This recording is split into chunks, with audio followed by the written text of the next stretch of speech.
La semaine dernière, on s'est plongé dans le quotidien de 4 entrepreneurs et du ministre des Finances qui nous ont fait vivre de l'intérieur la catastrophe économique du début de pandémie. On va essayer de s'en sortir, tu sais, mais il y a quelque chose de brisé là, pour cette année. Là. Faut pas rêver. J'ai un député qui me texte sur un téléphone pour un groupe de pression, puis j'en ai un autre qui me texte pour un autre groupe de pression. Vendredi, si Tristan tombe à découvert et qu'il n'a pas pris les mesures pour se financer ailleurs ou accepter leurs conditions, le chèque passe pas. C'est ça, là. Hier, on a eu notre premier employé décédé. On les retrouve cette semaine pour la suite. Comment vont-ils s'en sortir? Là, j'avoue que ça fait beaucoup. On est en train vraiment de s'adapter, là. Moi, un scénario qui serait très difficile, c'est qu'il y a une deuxième vague à l'automne. Comment vont-ils réussir à produire alors que la COVID fait des ravages? En fait, on a une casa qui est rouge ici à l'arrière. Fait qu'on a 18 travailleurs qui sont affectés de la COVID. Ici Marie-Maude Denis. Bienvenue à Enquête. Si on manque d'argent, là c'est pas drôle. Là. Mais une chose certaine, on vend pas. Ça, on le sait. Nos ventes, c'est zéro. Ce qu'on sait pas, là, c'est le gouvernement, qu'est-ce qu'il va faire. Là. C'est une gestion de crise. Hein, là. Un matin, ils ont besoin de jaquettes. Le lendemain, c'est des masques. 3 jours après, c'est des visières. Là, le gros rush, là, c'est les jaquettes. Hey, attends, j'ai pas mis ma main. Le dessus, là, qui ressemble à du papier, là, qui est imperméable, là. Les coutures sont scellées par une machine ultrasonique, là. One time. OK, one time use. Unusable. OK, unwashable. On travaille sur l'import parce que ça presse. Ce tissu-là, là, il n'existe pas au Canada, là. My mom wants to talk to you. Hold on. Hi, Jack. C'est pour ça qu'on dit au gouvernement, nous, on garantit pas qu'on a le meilleur prix, on garantit juste qu'on va l'amener. Parce qu'on travaille avec des gens avec qui ça fait 30 ans qu'on travaille. You pay your friend and we only pay you on Monday? Yeah. C'est incroyable ce qu'on fait de ce temps-là. Là. On fait des transferts bancaires dans le compte privé de quelqu'un qu'on connaît. Là. C'est comme ça que ça marche. Donc, il y a bien des affaires qui marchent à la gueule. C'est pas compliqué. Tout l'argent s'en va dans les avions. Là. C'est pas la tunique qui coûte cher, c'est l'avion. L'avion, là, quand on va avoir une livraison 3-4 jours, là, c'est des prix à 1,5 million US là, pour Shanghai-Toronto, quand d'habitude, là, ça coûte 450 Canadiens sur les 2 bords, là, aller-retour. Alors, c'est des prix multipliés par 5, multipliés par 6. Les États-Unis auraient détourné des masques destinés à la France en les achetant en argent comptant 3 fois plus cher, directement sur le tarmac de l'aéroport. Une cargaison de plus d'1 million de masques a été envoyée dans les hôpitaux. C'est rock'n'roll, là. Alors, il y a des avions cette semaine que le gouvernement chinois n'a pas accepté qu'ils chargent. Et l'avion est à bouquet ailleurs. L'avion est parti vite. Quand on entend là, aux nouvelles que les cargos arrivent vides, là, c'est dramatique, c'est fou. C'est important comme dépense perdue. Là. OK. I think it's 150 or 180,000 US dollars. 50%. That's and 50%. So we can confirm the order. OK. Est-ce que la relance de Tristan passe par la confection des vêtements médicaux? On essaie de tout faire pour trouver des manières créatives de s'en sortir ou de revoir un peu notre modèle d'affaires à court terme pour être capable de générer des liquidités, pour être capable de passer à travers. Ceux qui vont passer au travers de cette crise-là, c'est ceux qui vont avoir protégé leur liquidité. Si on tombe out of cash, là, on va être peinturé dans le coin et il va faire chaud. Depuis qu'il y a cette crise-là, à tous les jours, je change mon plan de match. Dans cette pièce-là, on montait les paniers ici.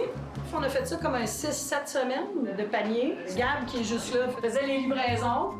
Ça fait qu'on est arrivé au maximum de cette idée-là. Parce que pour être rentable, il faudrait qu'on en fasse 2 fois plus. On est pris aussi avec des préjugés. Restaurant gastronomique à millionnaire. Alors ça, tout le monde est convaincu que quand tu fais de la gastronomie, t'es millionnaire. Là, ils viennent manger chez vous, ça leur a coûté 200$. Ils sont là, elle doit en faire en tabarnak, de l'argent, elle. Quel joli fléton! Quand tu as décidé de t'occuper de façon extraordinaire de quelqu'un pendant tout le temps qui était chez vous, que le service est nickel, il te faut des gens formés, que la bouffe est de qualité A1, que tu engages les meilleurs, que ça se paye, ça, puis ça a une valeur. Puis c'est ça qu'il faut que le monde comprenne, le ratio de rentabilité, justement, du restaurant gastronomique est minable. Oui, mais tu commandes, tu regardes en dessous, Alex, c'est parfait. Moi, là, mes chiffres, là, je peux les mettre là, sur grand écran à tout le monde, je m'en calisse. Moi, j'ai fait 800 000 de chiffre d'affaires l'année passée, puis j'étais à moins 10 000. Fait que... Toi, disons qu'on dit, moi, je veux juste du vin. OK, moi, je veux juste du vin. Ouais. C'est pour ça qu'est venue finalement la réflexion on ne sait pas trop comment le nommer, là, mais c'est comme une boutique gastronomique. Là. OK, donc commande numéro 1. On utilise l'espace de la verrière pour la prise de commande. Le but, c'était vraiment de faire un parcours qui faisait en sorte que les gens ne se croisent pas. Non, mais monsieur, on a du vin d'importation privée. Est-ce que vous aimeriez voir Clémentine? Fait qu'en dedans, dans le parcours où il y a le bar, on l'utilise comme buvette. Fait que les gens peuvent acheter du vin d'importation. Moi, j'ai une cave, j'ai pas loin de 100 000 d'inventaire. Il faut que ça sorte ça aussi, là, à un moment donné. Fait que c'est une façon de le faire. Ici, shooter de mojito. C'est que si t'es fin, on te donne un shooter de mojito. Mais là, après ça, faut que tu t'en ailles. Là. C'est tes cadres. Le but, c'est d'aller chercher finalement une rentabilité supplémentaire avec ça. Puis, d'aller toucher un petit peu plus de monde de la région. Parce que le tourisme, on ne le sait pas. Ça non plus, on ne le sait pas.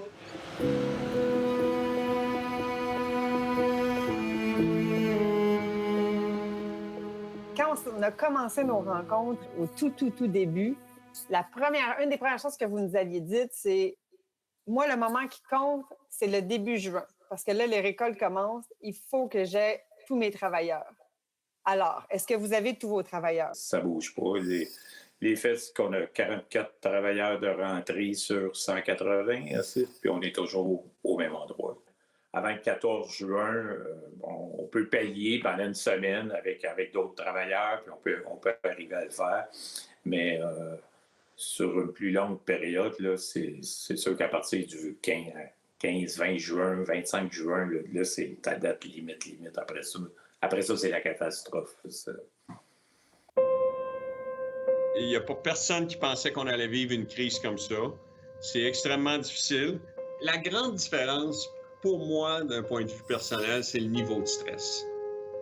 Je pense de savoir que les entreprises ont besoin de nous, de savoir que les individus sont en difficulté. Lorsqu'on faisait des consultations, on sent la détresse. En fin de semaine dernière, ça faisait 3 jours de suite, j'avais mal à la tête, puis je me demandais si j'avais une commotion cérébrale, parce que je m'étais cogné légèrement, puis ma fille a dit bon, premièrement, t'as pas une commotion, deuxièmement, peut-être si tu te reposais un peu, ça irait mieux. Fait qu'il y a des coups, là. C'est sûr que le stress, il y a vraiment un prix à payer. C'est difficile. Qu'est-ce qui est difficile? On travaille depuis le 4 janvier tous les jours. Je pense que dans 3 ans, dans 5 ans, on va se rendre compte qu'il y avait des coûts sociaux rattachés à ça. La crise a augmenté le niveau de tension. Après la pause, une éclosion à la ferme et la santé publique qui tarde à intervenir.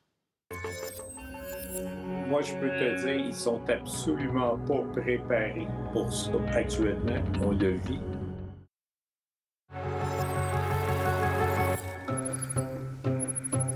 C'est sûr que ce déconfinement-là augmente le risque.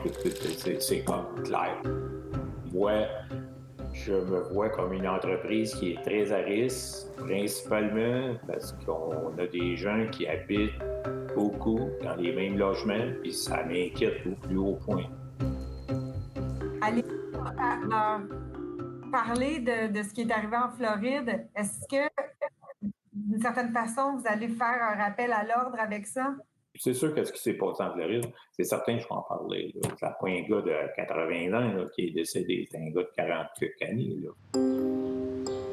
Muy similar adentro de la planta que tienes más o menos bien tu Les Guatémaltèques, ça faisait 1 an qu'ils étaient chez nous. Fait qu'après 1 an, bon, tu commences à... T'es comme à être habitué d'être au Québec. Fait que ils sont habitués d'avoir une certaine liberté. C'est la raison pourquoi je me suis allé adresser à eux, parce que je sentais que le confinement n'était pas pris autant au sérieux. Puis j'avais des craintes, ça. Puis, bon, j'avais raison d'avoir des craintes.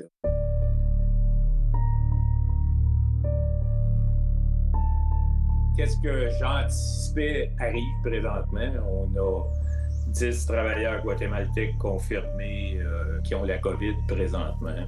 Ça a commencé jeudi dernier qu'on a eu le premier cas. Sur les 39 personnes qui ont été mises en quarantaine, il y en a encore 18-20 qui n'ont pas été testés. Si on veut s'assurer de gérer comme il faut, on tente de trouver une infirmière pour venir nous aider. Sentez-vous que votre rôle est important ici dans un contexte où tout le monde vit en proximité? Oui, c'est très important. Ne serait-ce c'est ça qu'un soutien psychologique aussi. Mercredi 10 juin, ce soir, en manchette. Éclosion de COVID dans une ferme de Montérégie. Une première entreprise agricole québécoise qui emploie des travailleurs étrangers durement touchés par la COVID-19.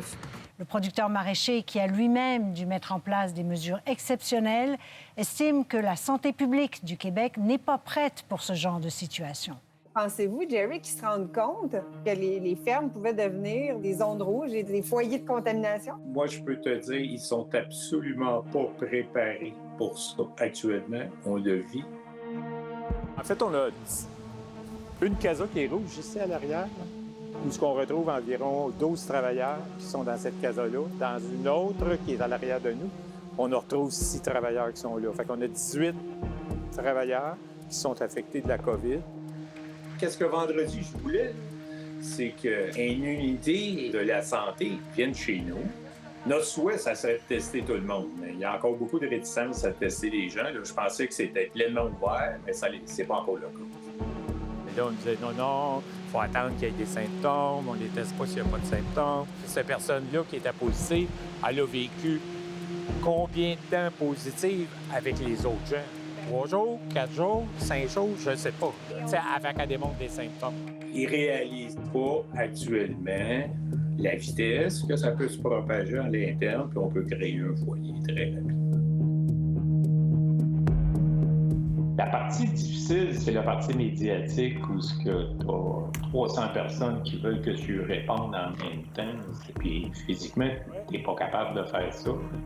Et Céline, à la suite de nos questions, la Direction de la santé publique nous a indiqué en fin de journée que demain, elle enverra une unité mobile sur place pour tester certains des travailleurs. Selon eux, ils ont agi adéquatement. Je vais laisser faire les examens de conscience. C'est ça. En même temps, entre moi et toi, on écrasait l'orteil d'un gros géant. Puis le gros géant, bien, il a réagi. Il n'a pas aimé ça de se faire piler sur un orteil. On est en justification depuis 6 jours. C'est ça qu'on fait. On justifie, parfois verbalement, parfois par écrit, en envoyant des rapports, des preuves de ce qu'on fait. Et là, on était dans la pire situation possible. Là. On vient de se faire enlever la marge de crédit. On a passé nos liquidités sur la maudite jaquette, puis on n'a pas de commande. Donc là, si je comprends bien, vous n'avez même plus de marge de crédit? Zéro. Alors là, ça devenait dangereux parce que nos liquidités étaient épuisées. Là. J'ai la photo dans mon téléphone, à 9h25, le camion reculait là, pour nous amener les jaquettes. Et puis là, j'ai regardé mon directeur de l'entrepôt, puis je dis, là, je pense qu'on vient de prendre un bon bouillon. Et je dis, on n'a pas de commande, on a 26 palettes à décharger, je ne sais pas qu'est-ce qu'on va faire avec ça. Avez-vous eu peur? Oui. Passer liquidité, c'est une affaire qu'on n'a pas de commande, là. On faisait joueur de poker un peu, là. J'ai dit à Lily que les jaquettes étaient arrivées et elle a recontacté son contact qui ne nous avait pas donné la commande. Il a demandé à Lily où est-ce que les jaquettes sont en ce moment. Elle a dit ils sont ici, ils sont dans l'entrepôt. Il ne le croyait pas. Ils se sont entendus sur le prix Et le contact a dit, je vous envoie Robert Transport tout de suite. Parce qu'il n'y avait pas de jaquette pour passer la fin de semaine. Je laisse Charles, il va y rentrer. Ah! Non, non, c'est lui! Quand on a su que le gouvernement prenait nos jaquettes, finalement, écoute, tout le monde était fou, deuxième, là. Mon monde d'entrepôt était parti, moi, là. Alors, ce sont toutes les filles du développement de produits puis du logistique qui sont descendues pour nous aider à charger le camion de Robert Transport, là.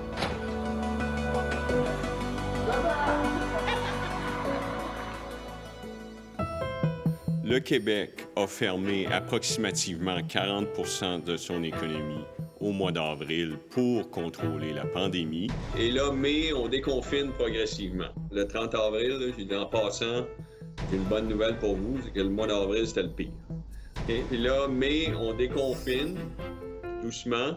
Et c'est seulement qu'en juin que normalement, on devrait avoir repris un pourcentage important de l'activité. Cette semaine, je vois le premier ministre, puis on commence à discuter de ce qu'on va faire à l'énoncé complémentaire. Il faut que je lui présente la situation budgétaire à moyen terme. Moi, un scénario qui serait très difficile, c'est qu'on soit obligé, il y a une deuxième vague à l'automne. On garde ça en tête. On a une deuxième vague à l'automne, on reconfine après une accalmie cet été. Ça, c'est pas bon. Et ce qui est important, c'est que dans les scénarios très difficiles, qu'on ne perde pas le contrôle. Numéro 6, numéro 7, numéro 8. On a vendu des bourgots juste cuits dans leur coquille aujourd'hui. On a joué acheter les filles. C'était de midi à 5 h l'événement. Puis à 1h30, il n'y avait plus rien. Les médias étaient là, on s'entend, là, c'était principalement les gens de la communauté. Là. Comment vous trouvez le concept? Ah, ben c'est super. En plus, il fait soleil, là, ça, il faut l'aider. C'est pour ça que je viens. Je pense que tout le monde est venu juste me dire là, qu'il tenait à moi. Là. Moi, ma question, c'était qui s'occupe de nous, tu sais. Puis là, j'ai eu ma réponse. Ça devait être un peu grisant de revoir les gens présents, puis avoir envie des produits, puis que quelque chose se passe, en fait. J'ai vraiment failli pleurer de joie, là, tu sais. J'étais comme, mais voyons donc, c'est donc bien grandiose, tout ça, là. C'est un petit peu de ça qu'on a besoin, là, aussi, là. C'est de sentir que tu es supporté par ta communauté. C'est principalement ça.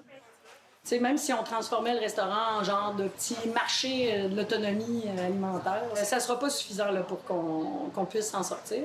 Il nous faut quelque chose d'autre qui va être un petit peu à l'abri des tempêtes. Puis je pense que la cantine fait vraiment partie de la culture québécoise. Les cantines, ces affaires-là, les take-out, ils sont rentables, ces gens-là. Tu sais pourquoi? Parce qu'ils ne s'occupent pas de toi pendant 3 heures de temps. Ils s'occupent de toi pendant 10 minutes, après, ils en pognent un autre 10 minutes parce que tu pognes tes affaires et tu t'en vas. Ici, il y a l'église. Là, c'est centre des loisirs. Le fait d'être à côté, ça ne nous oblige pas à acheter des camions réfrigérés. Il y a à peu près 42 décrets sur ce que je veux installer. C'est pas rien, là.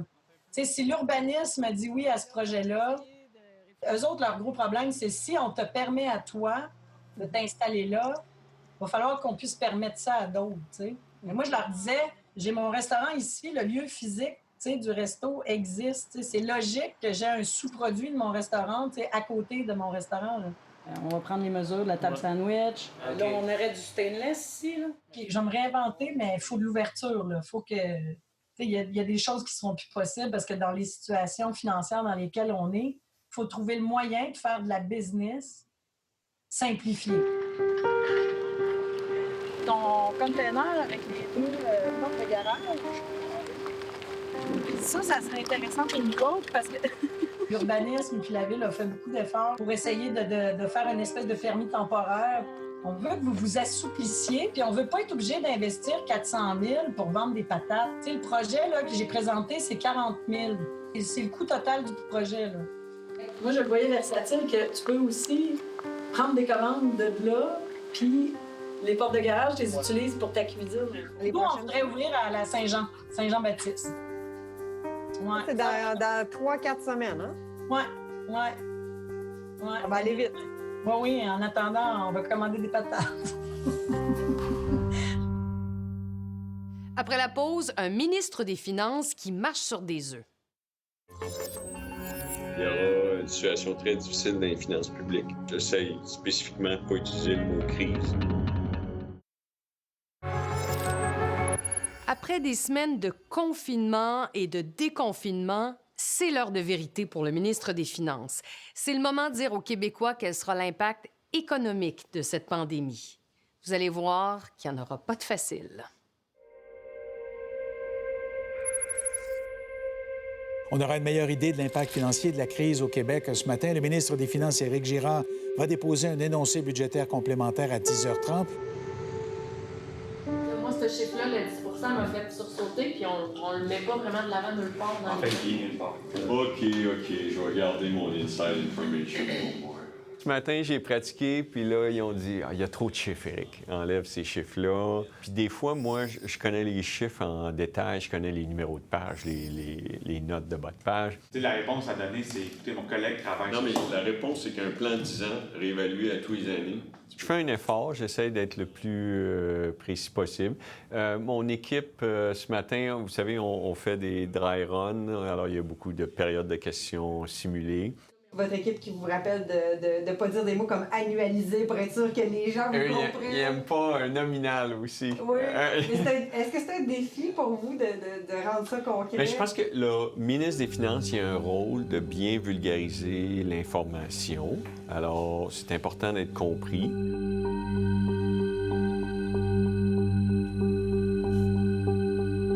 C'est quand même stressant, une journée comme celle-là. Très stressant, parce que, d'abord, il y a beaucoup de monde qui ont travaillé fort. Hein, le ministère, mon cabinet, il y a des gens qui étaient impliqués au cabinet du premier ministre. Aujourd'hui, je représente le gouvernement. Alors, dans ce temps-là, si moi, je m'en fâche, c'est pas grave, mais c'est important pour le gouvernement de bien faire. Quand je dis au public qu'on va revenir à l'équilibre budgétaire en 5 ans, je lance pas ça en l'air comme ça. J'ai déjà aligné mes chiffres, j'en ai déjà parlé avec le premier ministre, je lui ai déjà montré où on allait avoir des choix difficiles à faire. C'est où qu'il va y avoir des choix difficiles à faire? Souvent, les choix difficiles à faire sont dans les ministères en dehors des 2 missions principales du gouvernement, c'est-à-dire santé et éducation. Alors, bonjour à tous. Les dépenses pour faire face à la pandémie, les dépenses budgétaires sont en hausse de 6,6 milliards. Aujourd'hui, ce qu'on voulait faire, c'était donner leur juste aux Québécois combien ça a coûté la pandémie. Combien ça a coûté les masques, combien ça a coûté les heures supplémentaires, les tests. Ce qui nous amène à un déficit de 15 milliards de dollars. Aujourd'hui, c'était une reddition de comptes. De dire aux gens, voici ce que ça a coûté. C'est d'abord une crise sanitaire. Il y a ensuite une crise économique, puis il y aura une situation très difficile dans les finances publiques. J'essaie spécifiquement de ne pas utiliser le mot crise. Quand vous me dites, j'ai fait attention de ne pas employer le terme crise, ça me rappelle les années où le gouvernement Couillard ne voulait pas employer le terme austérité.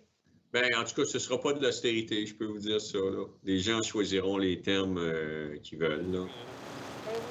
Est-ce que vous me permettez de vous demander si vous êtes soulagé une fois que l'exercice est terminé? C'est sûr que le niveau de stress baisse un peu. Il y a beaucoup de préparation associée à ça. C'est long. Ça fait du bien quand c'est terminé. On va aller tout de suite à Éric Girard. Je vous l'ai annoncé en début d'émission. Éric Girard, ministre des Finances, bonjour. Bonjour. Il y avait un consensus pour dépenser. Il n'y aura pas de consensus pour le retour à l'équilibre. Et les citoyens sont intelligents. Hein. Ils comprennent bien que cet argent-là va devoir être remboursé dans le temps et puis que ça va venir en partie de leur poche. Est-ce qu'il y a de l'aide qui s'en vient du gouvernement du Québec? Nous, on a posé un premier geste avec une aide de 400 millions pour les sociétés de transport en commun. Durant la crise, tout le monde est d'accord pour faire des déficits. Alors, tout le monde est derrière la création du déficit fédéral. Mais le plan de retour à l'équilibre, ça va être tout un débat de société au Québec et au fédéral.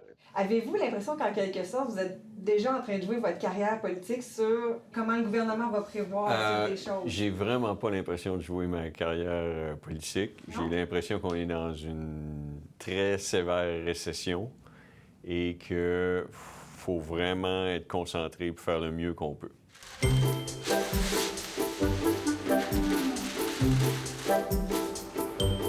L'ouverture du Grand Montréal, c'est une très bonne nouvelle. Elle est malheureusement, dans l'ensemble de ce que la pandémie va avoir fait, elle est un gros mois trop tard.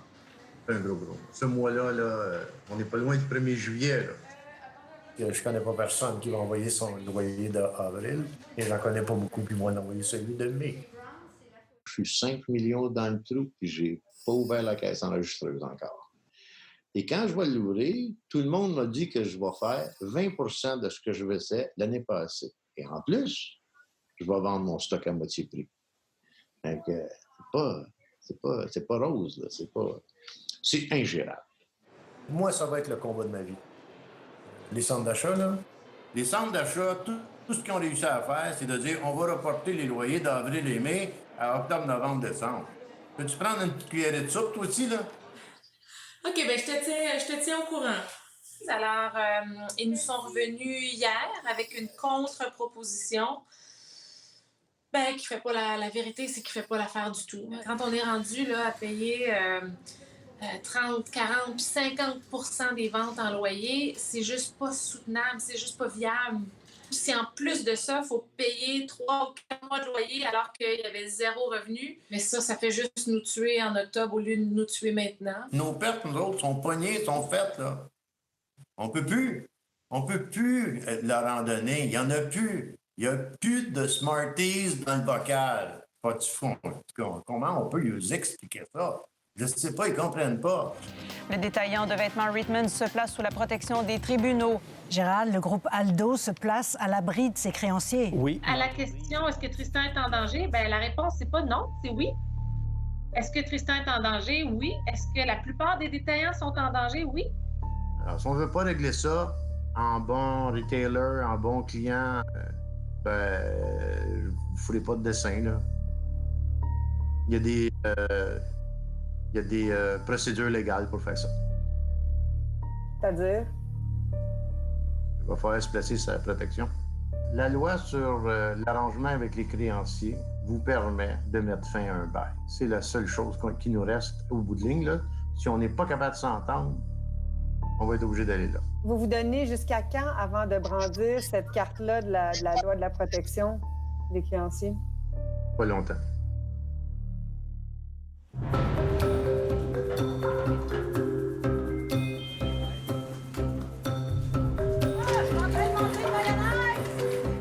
Finalement, il y a comme une ouverture dans les régions. Finalement, il y a beaucoup de tourisme. C'est une région qui était déjà beaucoup visitée. Le monde, ils ont faim, là.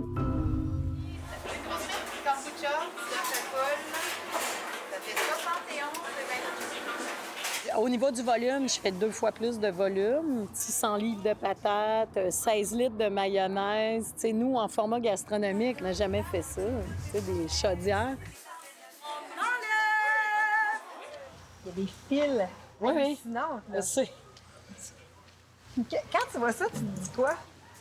Bien, je suis trop pressée, puis je cours partout, fait que je me dis rien, mais pareil, je fais quand même comme... Aïe, aïe! Hey, salut!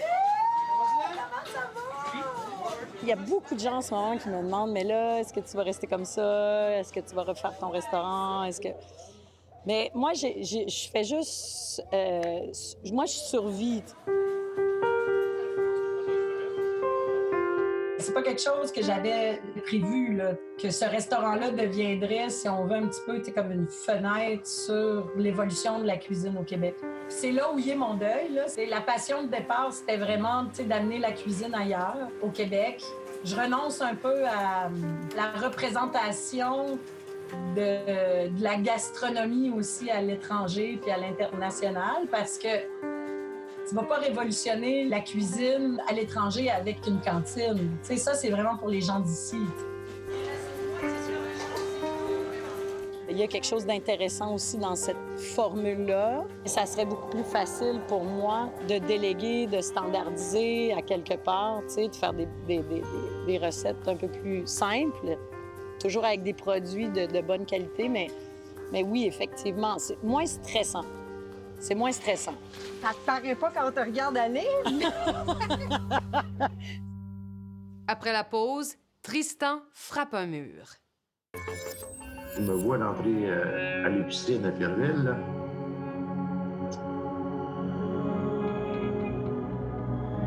C'est là que ça va se passer.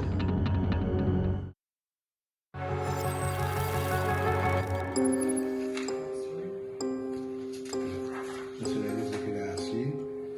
Tu peux passer à travers si tu veux. On ne voulait pas que ça soit notre premier recours, mais il fallait quand même que ça fasse partie d'une de nos stratégies, d'un de nos plans. C'est sûr que c'était pas le plan A. Ici. Moi, j'en suis arrivé que nos clients vont comprendre. Nos clients vont comprendre. Un, on n'est pas un code d'exception. Deux, ils veulent qu'on reste. Prochain, Gilles. Je me vois l'entrée à l'épicerie à Napierville, là.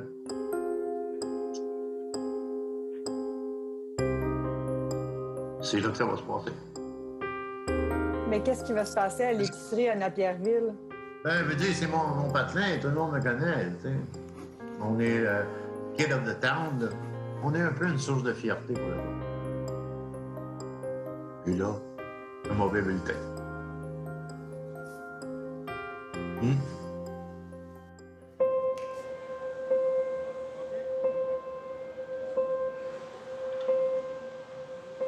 Alors, on a organisé la réunion aujourd'hui parce qu'on vient de prendre une décision très importante, puis on voulait que vous soyez les premiers à le savoir. Ce soir, vous allez probablement voir dans les nouvelles, dans les médias, des nouvelles qui ressemblent, ou des titres qui ressemblent à ce qu'on a vu pour des Aldo, des Reitmans ou des Frank & Oak. Ben, c'est toujours difficile, là, la période, là, la journée avant, puis ce matin. Là. Tu sais, tu te promènes avec ton staff, puis tu parles de business comme s'il n'y avait rien quand tu sais qu'à 3 heures, tu vas y cracher le morceau. Ben, t'as hâte d'en finir avec ça, c'est certain. Les centres d'achat qui nous coûtent une fortune, on a essayé de leur faire comprendre avec le bon sens, ça ne marche pas. Tout le monde me le dit. J'ai fait à ma tête de cochon. J'ai dit, tu vois, je vais les convaincre. Ben, c'est un flop. Est-ce que vous êtes soulagé que ce moment-là soit passé? Soulagé, je sais pas. On est plus dans la phase d'acceptation que c'est la meilleure chose à faire, c'est la meilleure décision à prendre pour nos employés, pour nos clients, pour l'entreprise. Ça a pris du temps à arriver à cette conclusion-là ou dans cette phase-là, dans cet état d'esprit-là.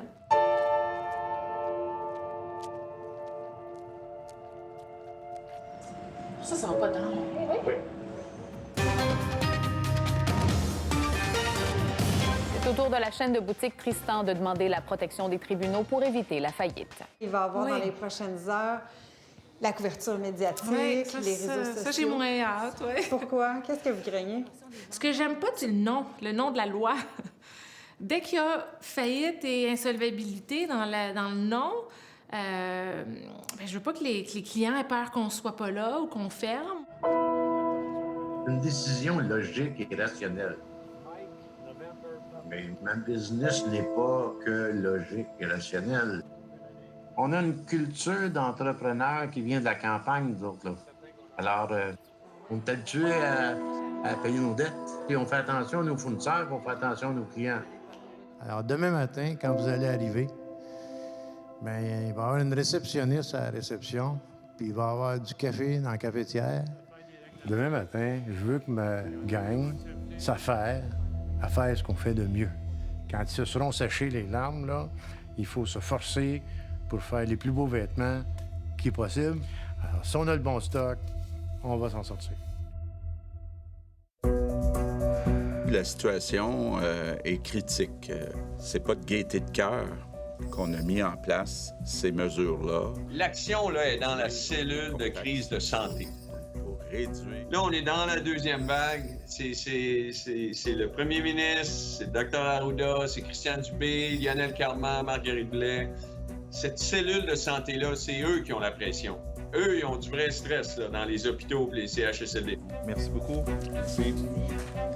Bien qu'on a des nouvelles excitantes sur les vaccins et tout ça, les 6 prochains mois vont être difficiles. On est dans la deuxième vague, le virus est toujours présent. Il y a seulement 5% de l'économie qui est fermée présentement versus 40% dans la première vague, là. Puis ces gens-là, ce qu'ils vivent, c'est extrêmement difficile, mais il fallait qu'on fasse quelque chose. Je suis content qu'on l'ait fait. Comment est-ce que vous espérez que ça se gère, la suite des choses? Je lui souhaite beaucoup de résilience. Bien que les 6 prochains mois sont très difficiles devant nous, on voit au printemps prochain beaucoup d'espoir. Une chance que c'est pas nous autres qui déplacés. Financièrement, on a sauvé les meubles. On a acheté les conteneurs, machin, et là, on va rembourser nos dettes. Mais logiquement, on est en positif, là. On avait emprunté aussi un autre 50 000 sur notre maison qu'on peut rembourser partiellement. Mais oui, c'est positif, les chiffres. Mais tu sais, je disais, à quel prix, là? On est quand même... Je suis quand même maganée, là. Les 2 semaines de la construction, là, les 2 dernières de juillet, moi, j'ai des cuisiniers qui vomissaient, là, tellement ils étaient à bout, là. On travaillait 16 heures par jour. On était vraiment, vraiment limite. On n'aurait pas pu tenir ça beaucoup plus longtemps. Ça a duré 4 semaines d'achalandage juste complètement surréel. On a annoncé sur le Facebook finalement, scoop, qu'on réouvrait le restaurant gastronomique l'année prochaine. OK, attends un peu. Alors là, on va reprendre ça. Donc, non seulement tu veux réouvrir ta cantine, mais tu veux aussi réouvrir le restaurant. Tu vas réouvrir le restaurant. Ben, pourquoi? Ben parce que je m'ennuie. J'ai besoin de la gastronomie pour continuer à moi évoluer. Mais tout ce que tu nous as dit durant tous les derniers mois, le fait que c'est le 30e client qui est le payant, le fait que ce ne sera pas convivial parce qu'il y a trop de règles sanitaires, comment tu penses composer avec ça? Le 30e client est payant avec le nombre d'employés que j'ai là, mais si je garde la cantine, je peux garder tous mes employés puis réduire le nombre d'employés dans le restaurant gastronomique. On mérite de se faire secouer une fois de temps en temps, mais il faut accepter ces périodes troubles-là qui permettent à l'humanité de se rasseoir, de se redéfinir et de se reconstruire. Okay. Financièrement, on a fait plus avec moins. Le plus gros enjeu, ça a été la main-d'œuvre. Vous êtes passé à travers un épisode difficile, notamment, là. J'ai l'impression que vous avez peut-être plus le sentiment que vous savez comment affronter cette tempête-là. Oui. Les gros enjeux, on les a vécus. Les gros problèmes, on les a eus. Évidemment, on ne souhaite pas que ça revienne, là. Il y en a encore qui arrivent. Hein. Il y en a 26 qui arrivaient guatémaltèques hier au soir. Il y a des groupes qui repartent, puis il y en a qui arrivent. Dans leurs interventions, pensez-vous que les autorités de santé aussi vont être plus efficaces s'il arrive un nouvel épisode? Bon, alors, ils ont un enjeu de personnel aussi. Hein. Ils ont un enjeu de s'adapter. On le voit présentement. Là. Hier, sur les 26 travailleurs qui sont arrivés, là, ils sont tous à l'hôtel. Depuis 1 mois et demi à peu près, on fait un test systématique lors de l'arrivée. Il y a 2 semaines ou 3 semaines, les autorités de la santé venaient les dépister sur place. Puis hier, on nous a dit, ben là, on ne peut pas faire ça, il faut vous amener les travailleurs. On a peut-être retenu la leçon, c'est juste qu'on n'est pas capable de la mettre en application.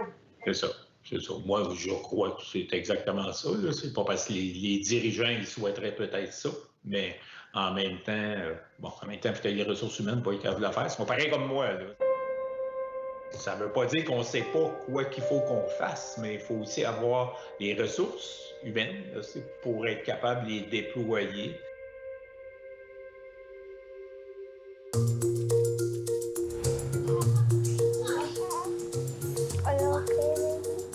Lydie, en tout cas, c'est certainement certainement pas le bébé qui a l'air d'être troublé par la situation présentement. C'est un petit ange. Elle a eu une grossesse hyper mouvementée, mais ça ne l'a pas affectée. Devenir grand-père, là, ça efface tous les problèmes du monde. Ça vaut tous les magasins, ça. Une diminution instantanée des trafics dans les centres commerciaux suite à l'annonce des zones rouges. Ça a été du jour au lendemain là, des trafics à moins 65, moins 60 sur l'année passée. Là. Il y a une chose qu'on a arrêté de faire ici. On a arrêté de faire du planning. D'en refaire à toutes les semaines. On peut arrêter tout le temps faire ça. Qui va me dire si le Black Friday va être occupé dans les centres commerciaux? Qui va me dire qu'à Noël, ils vont pas nous fermer ça une semaine avant? On y va comme ça vient, là. Pas de médical, là, Julie, là. Je pense pas qu'on aurait été jusqu'à la fin de nos entreprises. On aurait été plantés avant, c'est sûr. Mais là, on arrive à une période où on doit décider c'est quoi la prochaine étape pour notre usine et pour le médical. Moi, je vais vous le dire un peu plus carré, là. Il n'y a pas de maudite commande qui sort. Et nous, on a continué à produire sans commande. Fait que là, il y a des containers de stock. Et puis, il n'y a pas de commande qui se donne. Le gouvernement dit qu'il s'en va vers l'autonomie, mais que dans les faits, c'est pas ce que vous constatez, en tout cas. J'ai tellement de la misère à critiquer en ce moment parce que je vis ça va être très difficile pour le gouvernement de garder les yeux bleus. Ils ont le panier bleu, là, puis ils ont tout bleu, là. Mais quand la jaquette va leur coûter 40 % plus cher qu'elles font ici, là, ils en ont besoin d'1 million, là, je sais pas, on verra. Pas sûr. Olivia, là, elle va se ramasser avec un méchant bill. Hein? Les autres qui vont payer, là. On va payer pendant une génération, cette affaire-là. Là. Alors, des 15 milliards, puis à Ottawa, cette génération-là, là, qui est dans les bras de leur maman, c'est eux autres qui vont payer de la COVID de 2020.